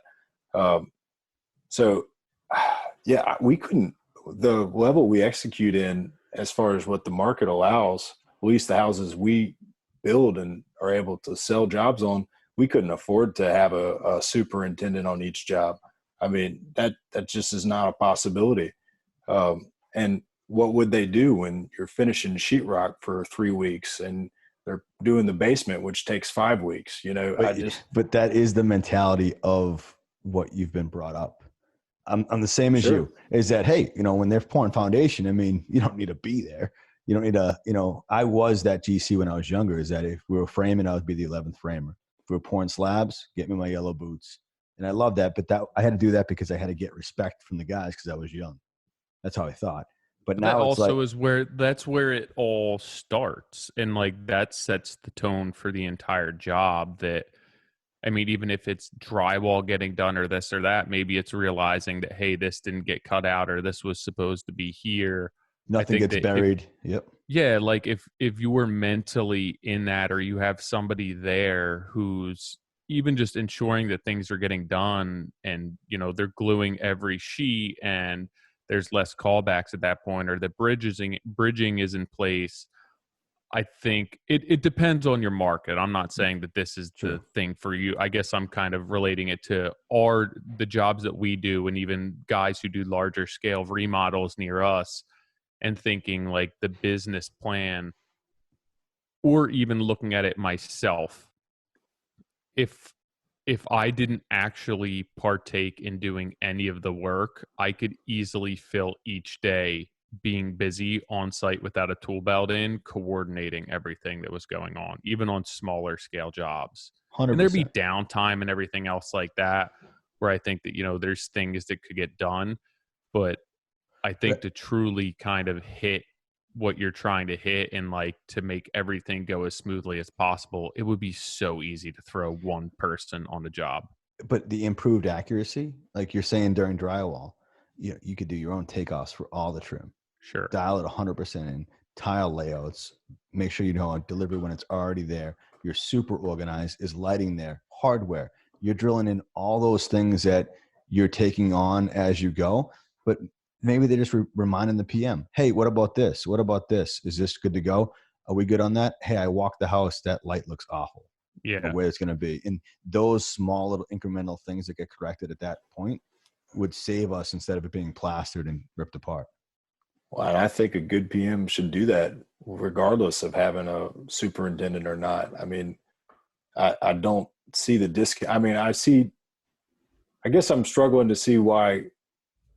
I think it's the different execution level and size of houses you're building. You know, if you're building a 12,000 square foot home versus a 3,000 square foot or 4,000 square foot basement home where it's 2,000 on the main floor, I think those are two different things. And if everything's, what's that? I think it also has to do with the term custom and what's truly custom. And if things are one off and, you know, every job, like there's details that are getting integrated into a job that are very specific to that job. There's no way that somebody, if they were just a PM, would be able to handle 4 or 5 jobs at a time while having the site supervision on their plate. Because if you think about it, that's 2 hours a day to be able to do all the PM roles and travel. That includes like traveling from job to job and make sure that everything's where it needs to be and all your subs are good to go. That I just don't feel like that's enough time to be able to execute the way that you were if it's like a truly custom build where you're integrating these one-off details into every job. If it's a lot of going through the motions, or it's like this is our kitchen, this is the kitchen that we did 2 jobs ago, you know, they know what they're doing, we're good to go here. I think that's one thing, and you can kind of skin over and let those guys do their thing. But I think that when you get into especially near me, it's a lot of older home remodels, and I feel like with that you need to be on top of everything because every mistake costs you twice as much time and money. Yeah, and I think that's like where I said we try to shy away from the remodeling projects because that's not been our niche. We have a system and it works well for building homes.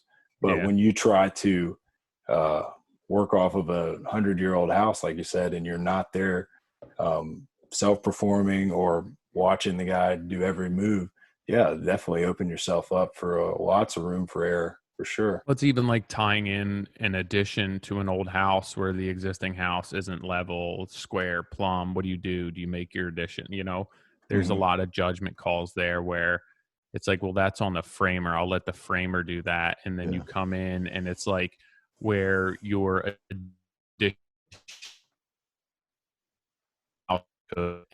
and now like a ceiling that comes in at a different angle that your addition comes in. And I think there's a lot of things to consider there where there should be somebody on site managing that on that level of project. I mean, I'm sure that there's home builders who like think of all the production builders who probably manage like 50 projects at a time. And it's just the same thing over and over. But I get what RB's saying is that, you know, I know when you have the right network of guys, you know where their shortcoming is going to be. So you want to kind of hover around those spots. Like that's why he's kind of involved with the frame and organically kind of making sure windows layout and all that stuff, making corrections, and then letting the rest of the framers get all the way up to the roof. But I do think that, like, I know there's certain caliber of people with this custom thing, but Tyler, you brought the point that you then lean on your subs. You lean on your sub to go, hey, electrician goes, oh, there's not enough lighting in this room. And they bring that up to you and you walk the site. There's a certain point where it gets to a bind where if you're running 2 to 3 or 5 projects, some of those projects are at different points where if you have this perfect storm where you're closing out one project, you're at closeout of sheetrock at another one where you're trying to start up trim and layout and all that stuff, and then you're in the middle of a rough frame and you're ordering windows, something is going to give during that perfect storm. And if you're not the director of operations at that point and you're not covering the gap there, then you're screwed. Then there's certain points where during sheetrock, tile, whatever, you can catch stuff and peel stuff back and everything can be corrected in construction. It's the beauty of it. It's not life or death. But at a certain point, if you order too many windows and you're stuck with 2 extra windows, you can't charge a client that you as a company are stuck with that issue, that buck. And Tyler and John, I would say the project management, our project managers are not turned loose building the house. They're not just go ahead, build the house. We have management on top of them, which I feel like we're spreading the load pretty well there, where we get to those critical stages and it has everybody's attention on them. But at the same time, I'm not following up to make sure, hey, are all the can lights cut out during drywall? The PM's doing that. So we've grown from a 2-person company to then having 2 builders in the field and now 3 PMs. And I feel like the jump to having a PM on each job versus the builder being the direct PM, which it was until second quarter of this year, that's helped us a lot, because I was trying to manage jobs directly and also manage the PMs at the same time, and trying to put, wear both of those hats. It was extremely difficult. So what is that would probably help. I don't even know if we've gone into that. What is the capacity and the roles of your PMs? Right. Like an overview of that. Right. Well, it's day-to-day scheduling, the actual, I guess you would classify as your superintendent duties too, where they're walking the job, following up on, is stuff getting executed to the level it's supposed to be? Did the subs show up? Is the material on site, handling orders and whatnot? So it's all the field operations for that project. They do not handle any of the initial bids, the quotes, the finances with the client, the large, the design meetings, the trim. If we have a trim meeting, the builder is there. The rough end meeting, the builder is there. They're following up on the execution of the project and working the system. They're working the schedule. Are they dealing with budgeting? No, they're working with our budgets, Sure. but no, they're not dealing with budgeting and draws and anything And of that then nature. does design decisions, if the designer's walking through, or if there were an architect walking through, are they dealing with that too? Or is that more so you're bringing in somebody above them? I guess it would depend on there. It would most likely would be there, but it would depend on the situation. If someone's adding a can light, for instance, or moving a light fixture, now I don't think that would be a higher level task. But if we want to redesign the cabinets that were going to the ceiling in the kitchen and surrounding this range, and rough ends are already done, that would definitely fall on the builder and the owner. So then that's probably, I feel like, John, you could jump in. Would you say that RB is taking up some of what would be like a higher level PM's responsibilities himself? Absolutely. Yeah. So, and I know I am. I guess we're kind of talking two different things, because I'm thinking a PM who's dealing with a lot of the stuff that you were actually doing, dealing with that and dealing with the site duties, where it's like, I could handle that on one job, and then 2 jobs would get sketchy, 3 jobs, I'm like debating whether I want to jump off a cliff, and then 4, I'm just like, screw it, I'm jumping. Peace. I'm kind of joking, but pretty much serious. Well, I think, the biggest struggle I've found is, how do we grow this company and do it responsibly? I know it wasn't us just managing the workload ourselves. But do I think we found our system, our sweet spot yet? No, we're working it. We're trying to get to, I don't want to grow the capacity of, I don't want any more jobs. Let's just say that. I think we're at a spot that's working for us. I want the systems to be better. I want to be more organized. I want to have a better design process. And we're finally at the place where we can do that, because I'm not managing the day-to-day stuff on site. And so is Robert's heading up our financials and our administrative functions in our office. We have a bookkeeper. I didn't mention our awesome bookkeeper administrator, Vicky, but I mean, so we've tried to specialize in the different pieces of the building process. And I think the better we hone in on those parts, we'll be better as a whole. It's just a struggle, how do you scale it from being the guy whose name's on the truck to, having employees out in the field? And Don't ask me. I think the secret is taking your time. Yeah. Mm-hmm. And I think it's going to be holding on to these PMs and getting them to a point where they're handling responsibility that's on your plate right now. Where even if it's that bigger design meeting, you're not involved with that, because instead of doing maybe 4 or 5 projects, they're doing 2 or 3. And now they're handling all of those roles, and they're really digging into budgeting, not just staying on budgeting. They're helping develop budgeting. So now you can step back and you can develop or refine that design process, where now you're freed up to be doing other things. And I think it's almost one of those things where you have to take steps backwards. They need to keep moving forward. And now it's all right, now we're going to reduce your workload as far as volume of jobs, but you're going to have more tasks that you're responsible for. And then that's going to free you up. But I think that that's going to take experience in developing those systems to get everyone on board. Because right now, to go from where you are now, you've been, the growth is consistent and it's great, and you're moving forward and you're figuring that out as you go. But I still do think, with the amount of work that you're doing, there's stuff that if you had less jobs per PM, they'd be able to take more work off of your lap. And this is probably not what you're saying, but in another way, we were debating hiring a 4th PM, and getting to 3 was a breaking point where no builder was managing a job directly. We all had a PM on each job. I again bring it back to, Gallup Lafitte was formed right out of the recession. We became Gallup Lafitte in 2013.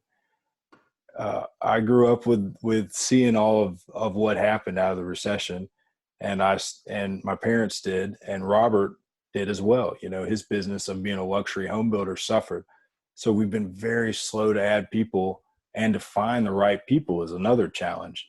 So we've debated on the right amount of number and whatnot, but it's hard. We definitely are not chasing down work that we shouldn't have. We've already tried to be as selective as possible, and you could always, raise your prices and hone in on that. But I guess that's our choice. Do we hire another PM, or do we raise our prices more and shy away some of the work?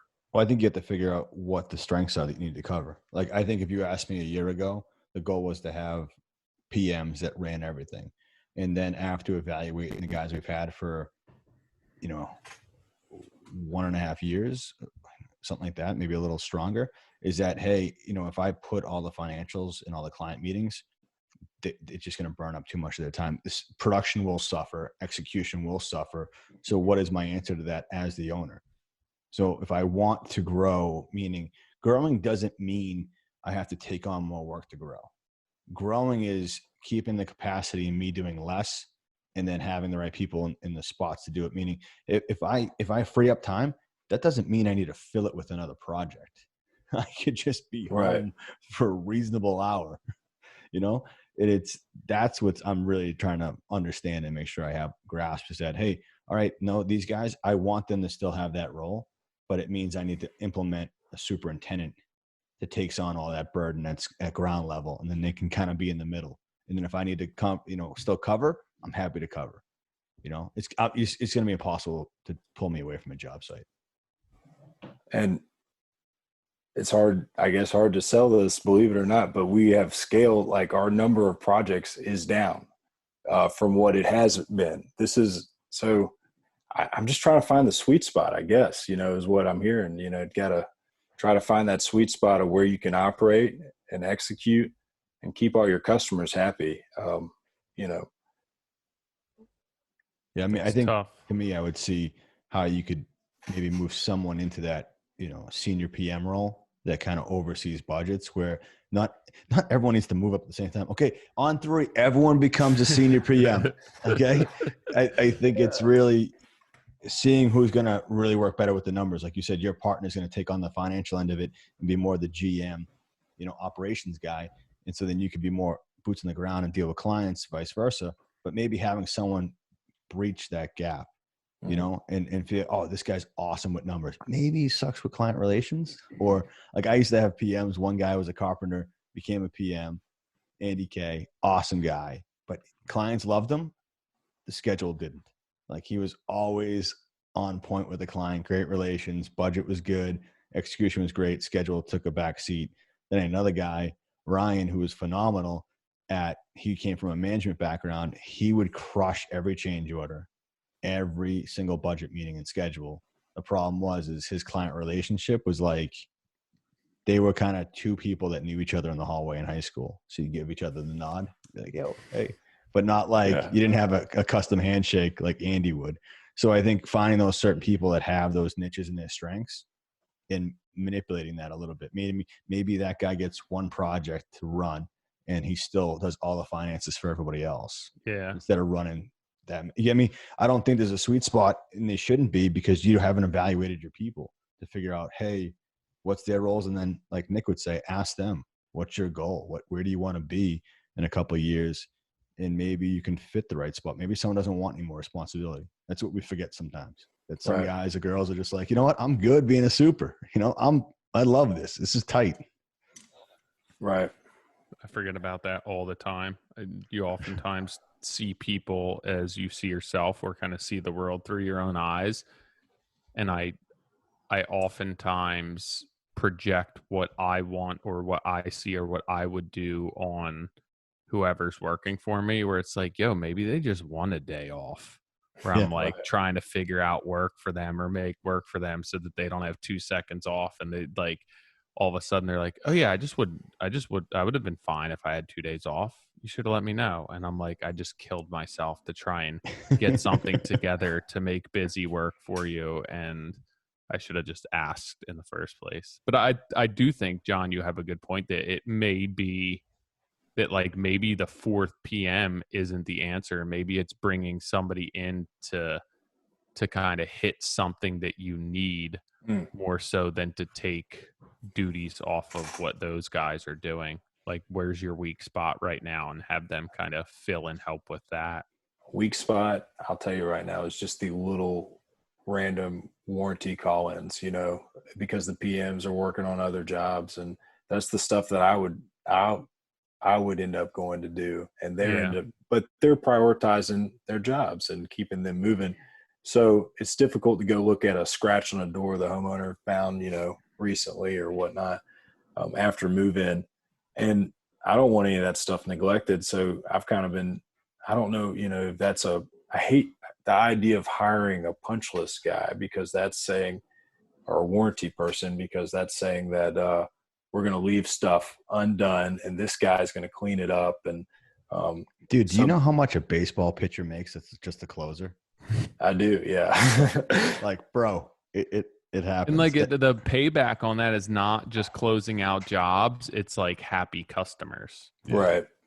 I just need to find the right guy who can go, and there's a lot of people who like to tinker with little problems and kick them back and forth, but someone who can actually sit there, figure out what it takes and solve those little issues. That's a hard thing to find. Those things, they're not treated with urgency like they should be sometimes. And that's a fault for sure. Sometimes people tickle it, man. Sometimes that's what my old boss, you going to tickle that? You going to marry it? You going to honeymoon? What are you doing? Like my dad used to say, what are you making love to that thing? Yeah, exactly. But I'm just trying to get it done. It's like, come on, man, move on. Be done with it. You should have been done with that 15 minutes ago. As I said to one of my guys the other day, the college kids were like, yeah, we'll mow the lawn. And then I swung by it like on a Saturday and they're mowing the lawn. And I was like, hey, just real quick, from 1,000-foot view, it would have cost me $40 and it would have been in and out of here in about 38 minutes. You've been here for 3 hours. Yeah. Like, I know you wanted to do it, but is it really the best use of time and money? But RB, going back to the whole, I'll go do it. You ever get yelled at for using like a frame and gun as like a hammer to tap something in? Like, that's an expensive hammer. Like I used to do it all the time. Like, you take a really nice nail gun and tap something in. That's what you are. Just needs to go up a little bit. Yeah. You're the expensive hammer, and you're wasting it. So it's I mean, honestly, to wrap up, is my gut for you is to spin that into a concierge. We had Patterson on, and he kind of really put it in a great light, is that closeout is huge, and controlling your tail. And that can be something that can haunt a lot of people, that if you're going to build X amount of houses a year, that you have to control your tail, and how much of that is, because that's what people talk about between neighborhoods or at the grocery store. I'm like, I get that same problem. That stuff will fly.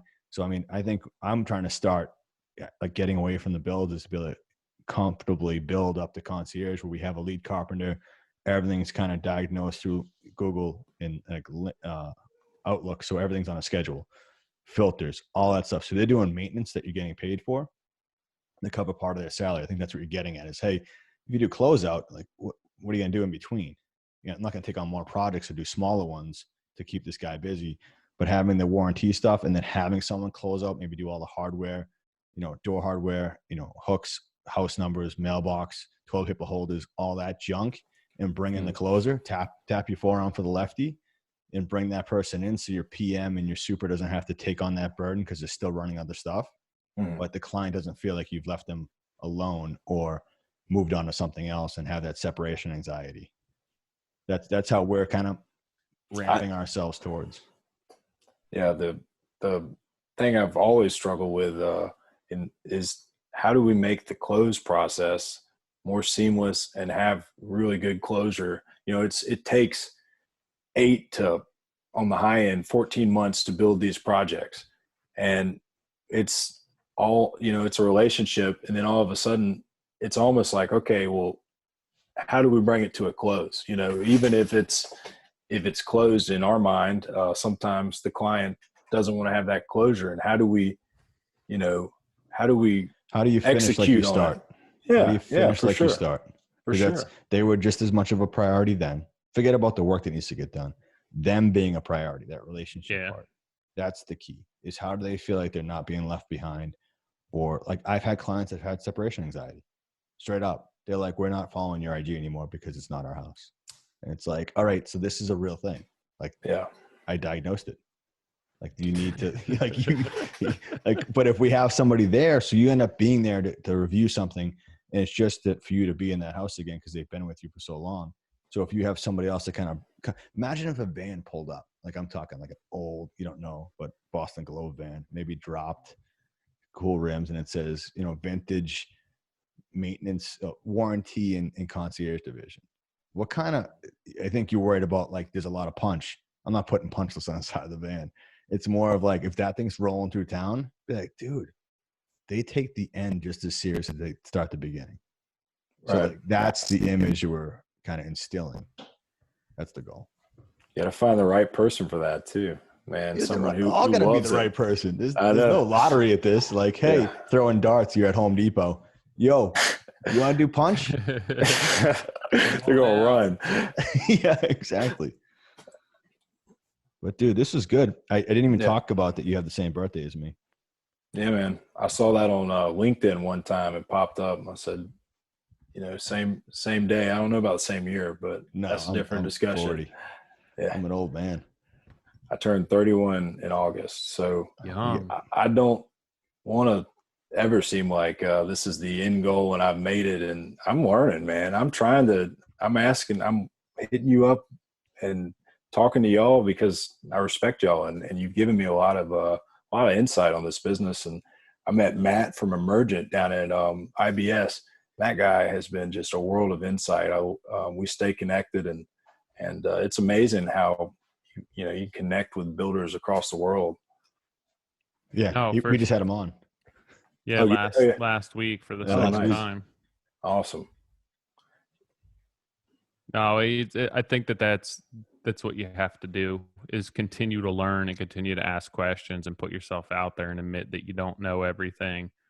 And I think that once you put that guard up, that you have all the answers, and you just stop. You're not gonna progress. You're not gonna get the customers you want. So I think that's the right thing to do, and keep moving in that direction and keep making mistakes and trying to figure out what works. And I don't think there's a secret formula. There's no magic number. There's no, it's just making it work the best you can with what you have right now, and hopefully continuing big picture to move in that direction. Might not be tomorrow, might not be next year, but 5 years from now, 10 years from now, if you're moving in that direction, then you did something right.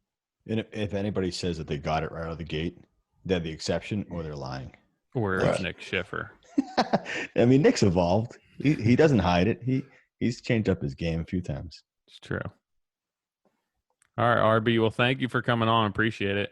Thanks for having me, guys. Enjoyed it. Yeah, we'll let you know when we get everything buttoned up and shooting it out. I think we have a couple in the bank ahead of you, but we appreciate you taking the time. I know it's difficult after work and everything else. No, it's all good. I appreciate it. All right, man. Well, thank you. Have a good night. You too. Bye. See you, dude. Thanks. See you. All right. Well, thank you guys for listening. I guess we'll catch you next week. Who do we have next week? I don't know. Do you know? Nick will be back. So Nick's away. Nick is on vacation with the family. Unplugged. Oh, next week, Ross Trethui. Oh, do we have Ross on? That's awesome. Yeah. That's going to be a good one. So, well, lots of that's the geeking next out one on up that on the list. Nick will be back for that one. Sweet. Thank you. See you guys.